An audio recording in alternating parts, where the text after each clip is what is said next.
بسم اللہ الرحمن الرحیم نحمدہ ونصلی علی رسولہ الکریم وعلی عبدہ المسیح الموعود ملفوظات حضرت مسیح موعود علیہ الصلاۃ والسلام۔ میں بار بار کہہ چکا ہوں کہ جس قدر کوئی قرب حاصل کرتا ہے اسی قدر مواخذے کے قابل ہے۔ اہل بیت زیادہ قابل مواخذہ تھے۔ وہ لوگ جو دور ہیں وہ قابل مواخذہ نہیں، لیکن تم ہو۔ اگر تم میں ان پر کوئی ایمانی زیادتی نہیں تو تم میں اور ان میں کیا فرق ہوا؟ تم ہزاروں کے زیر نظر ہو۔ وہ لوگ گورنمنٹ کے جاسوسوں کی طرح تمہاری حرکات و سکنات کو دیکھ رہے ہیں۔ وہ سچے ہیں۔ جب مسیح کے ساتھی صحابہ کے ہمدوش ہونے لگے ہیں تو کیا آپ ویسے ہیں؟ جب آپ ویسے نہیں تو آپ قابل گرفت ہیں۔ گو یہ ابتدائی حالت ہے، لیکن موت کا کیا اعتبار؟ موت ایک ایسا ناگزیر امر ہے جو ہر ایک کو پیش آتا ہے۔ جب یہ حالت ہے تو پھر آپ کیوں غافل ہیں؟ جب کوئی شخص مجھ سے تعلق نہیں رکھتا تو یہ امر دوسرا ہے۔ جب آپ میرے پاس آئے، میرا دعویٰ قبول کیا اور مجھے مسیح مانا تو گویا من وجہن آپ نے صحابہ کرام رضوان اللہ علیہم اجمعین کے ہمدوش ہونے کا دعویٰ کر دیا۔ تو کیا صحابہ نے کبھی صدق و وفا پر قدم مارنے سے دریغ کیا؟ ان میں کوئی کسل تھا؟ کیا وہ دل آزار تھے؟ کیا ان کو اپنے جذبات پر قابو نہ تھا؟ وہ منکسر المزاج نہ تھے؟ ان میں پرلے درجے کا انکسار تھا؟ سو دعا کرو کہ خدا تم کو بھی ویسی ہی توفیق عطا کرے، کیونکہ تذلل اور انکساری کی زندگی کوئی اختیار نہیں کر سکتا جب تک اللہ تعالیٰ اس کی مدد نہ کرے۔ اپنے آپ کو ٹٹولو، اور اگر بچے کی طرح اپنے آپ کو کمزور پاؤ تو گھبراؤ نہیں۔ اہدنا الصراط المستقیم کی دعا صحابہ کی طرح جاری رکھو۔ راتوں کو اٹھو اور دعا کرو کہ خدا تم کو اپنی راہ دکھلائے۔ حضرت صلی اللہ علیہ وسلم کے صحابہ نے بھی تدریجاً تربیت پائی۔ وہ پہلے کیا تھے؟ وہ ایک کسان کی تخم ریزی کی طرح تھے۔ پھر حضرت صلی اللہ علیہ وسلم نے آپ پاشی کی۔ آپ نے ان کے لیے دعائیں کی۔ بیج صحیح تھا اور زمین عمدہ، تو اس آب پاشی سے پھل عمدہ نکلا۔ جس طرح حضور علیہ السلام چلتے اسی طرح وہ چلتے۔ وہ دن کا یا رات کا انتظار نہ کرتے تھے۔ تو آپ لوگ سچے دل سے توبہ کرو، تہجد میں اٹھو، دعا کرو، دل کو درست کرو، کمزوریوں کو چھوڑ دو اور خدا تعالیٰ کی رضا کے مطابق اپنے قول و فعل بناؤ۔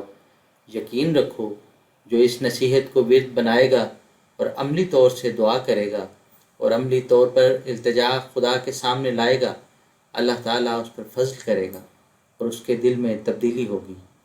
خدا سے نا امید مت ہو، با کریمہ کارہا دشوار نیست۔ بعض لوگ کہتے ہیں کہ ہم کو کیا کوئی ولی بننا ہے؟ افسوس انہوں نے کچھ قدر نہ کی۔ بے شک انسان نے ولی بننا ہے۔ اگر وہ صراط مستقیم پر چلے گا تو خدا بھی اس کی طرف چلے گا، اور پھر ایک جگہ پر اس کی ملاقات ہوگی۔ اس کی اس طرف سے حرکت خواہ آہستہ ہوگی، لیکن اس کے مقابل خدا تعالیٰ کی حرکت بہت جلد ہوگی۔ چنانچہ یہ آیت اس طرف اشارہ کرتی ہے، والذین جاہدوا فینا لنہدینہم سبلنا۔ سو جو باتیں میں نے آج وصیت کی ہیں ان کو یاد رکھو، انہی پر مدار نجات ہے۔ تمہارے معاملات خدا اور خلق کے ساتھ ایسے ہونے چاہیے جن میں رضائے الہی مطلق ہی ہو۔ بس اس سے تم نے وآخرین منہم لما یلحقوا بہم کی مصداق بننا ہے۔ جیسے کہ آگے بیان ہو چکا ہے، خدا کی حکمت بالغہ نے یہی پسند کیا کہ اسرائیلی اور اسماعیلی دو سلسلے دنیا میں قائم کرے۔ پہلا سلسلہ حضرت موسیٰ علیہ السلام سے شروع ہو کر حضرت مسیح تک ختم ہوا اور یہ 1400 برس تک رہا۔ اسی طرح حضرت رسول اکرم صلی اللہ علیہ وسلم سے لے کر آج 1400 برس پر ایک مسیح کے آنے کا اشارہ ہے۔ عدد 14 کو خاص نسبت ایک یہ بھی ہے کہ انسان 14 برس پر بلوغ پا لیتا ہے۔ حضرت موسیٰ کو خبر ملی تھی کہ مسیح اس وقت آئے گا جب یہودیوں میں بہت فرقے ہوں گے، ان کے عقائد میں سخت اختلاف ہوگا۔ بعض کو فرشتوں کے وجود سے انکار، بعض کو قیامت و حشر اجساد سے انکار۔ غرض جب طرح طرح کی عملی بد اعتقادی پھیل جاوے گی تب بطور حکم کے مسیح ان میں آوے گا۔ اسی طرح ہمارے ہادی کامل صلی اللہ علیہ وسلم نے ہم کو اطلاع دی کہ جب تم میں بھی یہودیوں کی طرح کثرت سے فرقے ہو جاویں گے، ان کی طرح مختلف قسم کی بد اعتقادیاں اور بد عملیاں شروع ہوں گی، علماء جہود کی طرح بعض کے مکفر ہوں گے، اس وقت اس امت مرحومہ کا مسیح بھی بطور حکم کے آوے گا جو قرآن سے ہر امر کا فیصلہ کرے گا۔ وہ مسیح کی طرح قوم کے ہاتھ سے ستایا جاوے گا اور کافر قرار دیا جائے گا۔ اگر ان لوگوں نے کم سمجھی سے اس شخص کو دجال اور کافر کہا تو ضرور تھا کہ ایسا ہوتا، کیونکہ حدیث میں آ چکا تھا کہ آنے والا مسیح کافر اور دجال ٹھہرایا جائے گا۔ لیکن جو عقیدہ آپ کو سکھلایا جاتا ہے وہ بالکل صاف اور اجلا ہے اور محتاج دلائل بھی نہیں، برہان قاطع اپنے ساتھ رکھتا ہے۔ پہلا جھگڑا وفات مسیح کا ہی ہے۔ کھلی کھلی آیات اس کی حمایت میں ہیں۔ یا عیسیٰ انی متوفی کا ورافعک الیہ، پھر فلما توفیتنی کنت انت الرقیب علیہم۔ یہ عذر بالکل جھوٹا ہے کہ توفی کے معنی کچھ اور ہیں۔ ابن عباس رضی اللہ عنہ اور خود ہادی کامل صلی اللہ علیہ وسلم نے اس کے معنی اماتت کے کر دیے ہیں۔ یہ لوگ بھی جہاں کہیں لفظ توفی استعمال کرتے ہیں تو معنی اماتت اور قبض روح کے مراد لیتے ہیں۔ قرآن نے بھی ہر ایک جگہ اس لفظ کے یہی معنی بیان کیے ہیں۔ سو اس کا ہاتھ تو کہیں نہ پڑا، اور جب مسیح ناصری کی وفات ثابت ہے تو آنے والا ضرور ہے کہ امت میں سے کوئی ہو، جیسا کہ امامکم منکم اس کی تصریح کرتا ہے۔ وہ لوگ جو نیچری ہیں ان کی خوش قسمتی ہے کہ وہ اس ابتلا سے بچ گئے، کیونکہ وفات مسیح کے تو وہ قائل ہی ہیں، اور مسیح موت کا ذکر اس قدر تواتر رکھتا ہے کہ جس تواتر سے انکار محال ہے۔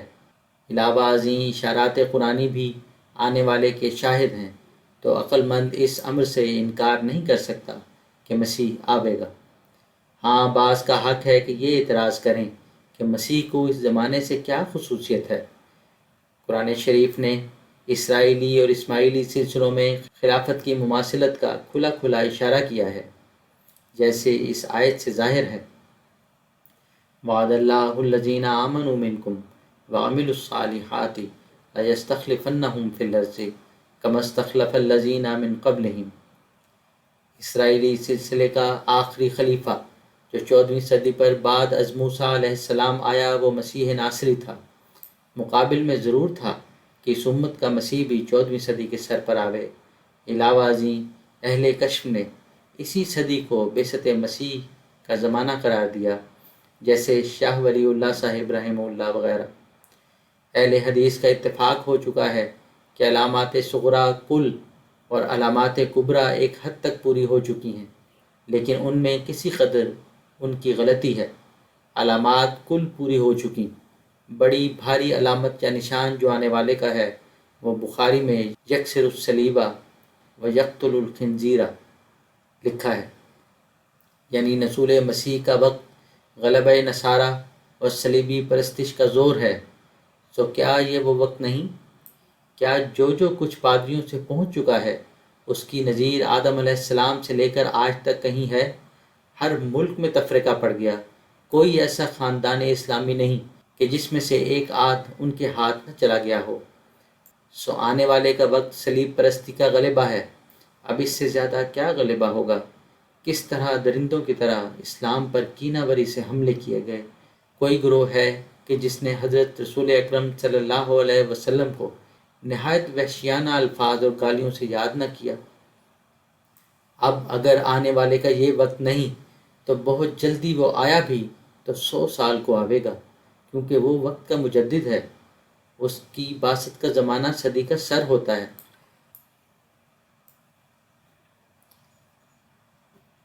تو کیا اسلام میں اور طاقت ہے کہ ایک صدی تک پادریوں کے روز افزوں غلبہ کا مقابلہ کر سکے؟ غلبہ حد تک پہنچ گیا اور آنے والا آ گیا۔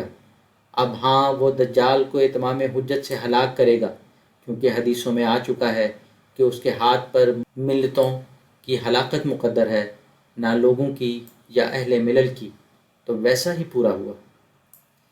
ایک یہ بھی نشان آنے والے کا ہے کہ اس زمانے میں رمضان میں کسوف و خسوف ہوگا۔ خدا کے نشان سے ٹھٹھا کرنے والا خدا سے ٹھٹھا کرتا ہے۔ کسوف و خسوف کا اس کے دعوے کے بعد ہونا یہ ایک ایسا امر ہے جو افتراء اور بناوٹ سے بعید تر ہے۔ اس سے پہلے کوئی کسوف و خسوف ایسا نہ ہوا۔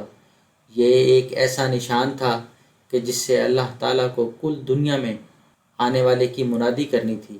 چنانچہ اہل عرب نے بھی اس نشان کو دیکھ کر اپنے مذاق کے مطابق درست کہا، ہمارے اشتہارات بطور منادی جہاں جہاں نہ پہنچ سکتے تھے وہاں وہاں اس کسوف و خسوف نے آنے والے کے وقت کی منادی کر دی۔ یہ خدا کا نشان تھا جو انسانی منصوبوں سے بکلی پاک تھا۔ خواہ کوئی کیسا ہی فلسفی ہو، وہ غور کرے اور سوچے کہ جب مقرر کردہ نشان ہو گیا تو ضرور ہے کہ اس کا مصداق بھی کہیں ہو۔ یہ امر ایسا نہ تھا جو کسی حساب کے ماتحت ہو، جیسے کہ فرمایا تھا کہ یہ اس وقت ہوگا جب کوئی مدعی مہدویت ہو چکے گا۔ رسول اکرم صلی اللہ علیہ وسلم نے یہ بھی فرمایا کہ آدم علیہ السلام سے لے کر اس مہدی تک کوئی ایسا واقعہ نہیں، اگر کوئی تاریخ سے ایسا ثابت کر سکے تو ہم مان لیں گے۔ ایک نشان یہ بھی تھا کہ اس وقت جو سنین ستارہ طلوع کرے گا، یعنی ان برسوں کا ستارہ جو پہلے گزر چکے ہیں، یعنی وہ ستارہ جو مسیح ناصری کے ایام میں طلوع ہوا تھا، اب وہ ستارہ بھی چڑھ گیا جس نے یہودیوں کے مسیح کی اطلاع آسمانی طور سے دی تھی۔ اسی طرح قرآن کے دیکھنے سے بھی پتہ لگتا ہے وَإِذَا الْإِشَارُ عُطِّلَتْ وَإِذَا الْوُحُوشُ حُشِرَتْ وَإِذَا الْبِحَارُ سُجِّرَتْ وَإِذَا النُّفُوسُ زُوِّجَتْ وَإِذَا الْمَوْءُودَةُ سُئِلَتْ بِأَيِّ ذَنبٍ قُتِلَتْ وَإِذَا الصُّحُفُ نُشِرَتْ، یعنی اس زمانے میں اونٹنیاں بیکار ہو جاویں گی، اعلیٰ درجے کی سواری اور بار برداری جن سے ایام سابقہ میں ہوا کرتی تھی، یعنی اس زمانے میں سواری کا انتظام کوئی ایسا پیدا ہوگا کہ یہ سواریاں بیکار ہو جائیں گی۔ اس سے ریل کا زمانہ مراد تھا۔ وہ لوگ جو خیال کرتے ہیں کہ ان آیات کو تعلق قیامت سے ہے، وہ نہیں سوچتے کہ قیامت میں اونٹنیاں حملدار کیسے رہ سکتی ہیں، کیونکہ اشعار سے مراد حملدار اونٹنیاں ہیں۔ پھر لکھا ہے کہ اس زمانے میں چاروں طرف نہریں پھیل جاویں گی اور کتابیں کثرت سے اشاعت پاویں گی۔ غرض یہ سب نشان اسی زمانے کے متعلق تھے۔ اب رہا مکان کے متعلق، سو یاد رہے کہ دجال کا خروج مشرق میں بتایا گیا ہے، جس سے ہمارا ملک مراد ہے۔ چنانچہ صاحب حجج الکرامہ نے لکھا ہے کہ فتنِ دجال کا ظہور ہندوستان میں ہو رہا ہے، اور یہ ظاہر ہے کہ ظہور مسیح اسی جگہ ہو جہاں دجال ہو۔ پھر اس گاؤں کا نام قدا قرار دیا جو قادیان کا مخفف ہے۔ یہ ممکن ہے کہ یمن کے علاقے میں بھی اس نام کا کوئی گاؤں ہو، لیکن یاد رہے کہ یمن حجاز سے مشرق میں نہیں بلکہ جنوب میں ہے۔ آخر اسی پنجاب میں ایک اور قادیان بھی تو لدھیانہ کے قریب ہے۔ اس کے علاوہ خود قضاء و قدر نے اس عاجز کا نام جو رکھوایا تو وہ بھی ایک لطیف اشارہ اس طرف رکھتا ہے، کیونکہ غلام احمد قادیانی کی عدد بحساب جمل پورے 1300 نکلتے ہیں، یعنی اس نام کا امام 14ویں صدی کے آغاز پر ہوگا۔ غرض حضرت صلی اللہ علیہ وسلم کا اشارہ اسی طرف تھا۔ حوادث بھی ایک علامت تھی۔ حوادث سماوی نے قحط، طاعون اور ہیضہ کی صورت پکڑ لی۔ طاعون وہ خطرناک عذاب ہے کہ اس نے گورنمنٹ تک کو زلزلے میں ڈال دیا۔ اگر اس کا قدم بڑھ گیا تو ملک صاف ہو جاوے گا۔ ارضی حوادث، لڑائیاں اور زلازل تھے جنہوں نے ملک کو تباہ کیا۔ مامور من اللہ کے لیے یہ بھی ضروری ہے کہ وہ اپنے ثبوت میں آسمانی نشان دکھاوے۔ ایک لیکھ ران کا نشان کیا کچھ کم نشان تھا۔ ایک کشتی کے طور کئی سال تک ایک شرط بدھی رہی۔ 5 سال برابر جنگ ہوتا رہا۔ طرفین نے اشتہار دیے، عام شہرت ہو گئی، ایسی شہرت کہ جس کی مثال بھی محال ہے۔ پھر ایسا ہی واقعہ ہوا جیسے کہ کہا گیا تھا۔ کیا اس واقعہ کی کوئی اور نظیر ہے؟ دھرم موستو کے متعلق بھی کئی دن پہلے اعلان کیا کہ ہم کو اللہ تعالیٰ نے اطلاع دی ہے کہ ہمارا مضمون سب پر غالب رہے گا۔ جن لوگوں نے اس عظیم الشان اور پررعب جلسے کو دیکھا ہے وہ خود غور کر سکتے ہیں کہ ایسے جلسے میں غلبہ پانے کی خبر پیش از وقت دے دینی کوئی اٹکل یا قیاس نہ تھا۔ پھر آخر کار وہی ہوا جیسے کہا گیا۔ وآخر دعوانا ان الحمد للہ رب العالمین۔